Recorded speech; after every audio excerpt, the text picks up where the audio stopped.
Tại vì sao người lặng im chẳng nói một câu, lòng quặn đau đành nhìn em bước đi cùng ai. Rồi ngày mai anh sẽ sống sao khi chẳng có em bên cạnh anh. Ngậm ngùi anh đây chỉ biết lùi về phía sau, luôn dõi theo từng nụ cười ấm áp của em. Ngày hôm qua nụ cười ấy vẫn đang còn đây, giờ vụt bay chỉ còn những cơn say tự trách sao quá nhiều lần. Chẳng lẽ không thể nói lệ được sao?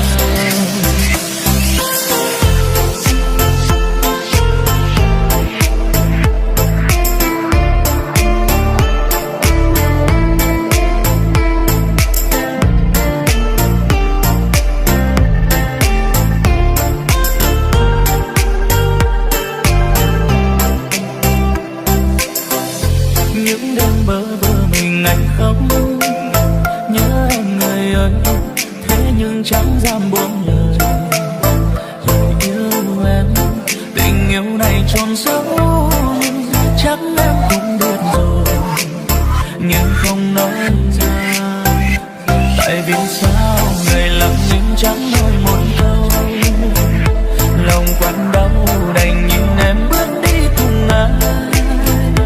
Rồi ngày mai anh sẽ sống sao khi chẳng có em bên cạnh anh.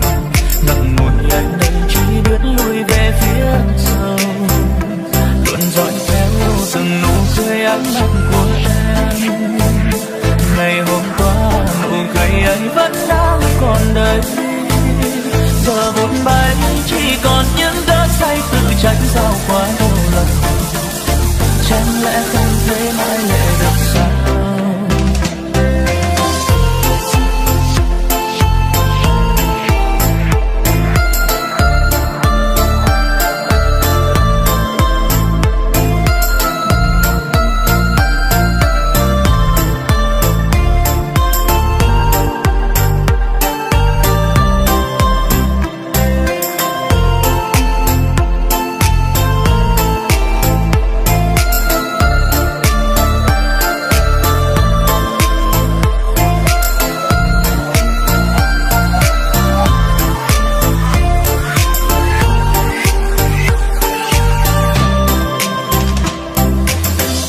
Lối đi này chẳng còn em nữa, giấc mơ ngày xưa khuất xa bóng ai mất rồi.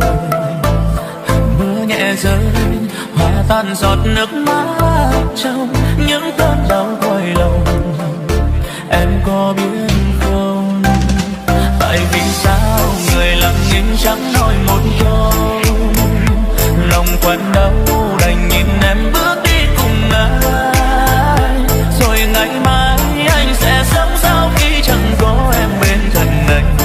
Ngậm ngùi anh đây chỉ biết lùi về phía sau, luôn dõi theo từng nụ cười ánh mắt của em. Ngày hôm qua nụ cười ấy vẫn đang còn đây, giờ vụt bay chỉ còn những cơn say tự trách sao quá nhiều lần. Chẳng lẽ không thể mãi lệ được sao?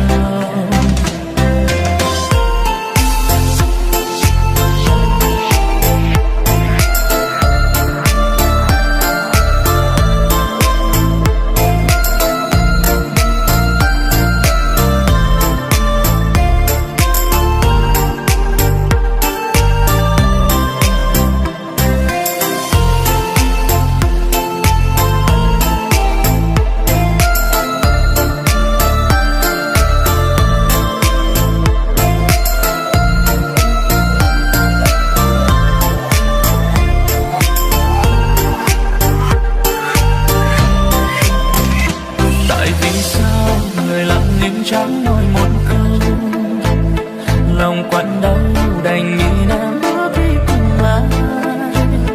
Rồi ngày mai anh sẽ sống sao khi chẳng có em. Ngậm ngùi anh đây chỉ biết lùi về phía, lặng nhìn em chở che em những khi buồn vui. Rồi mình anh lại thầm khóc những đêm lạnh giá, tại vì anh dại khờ quá.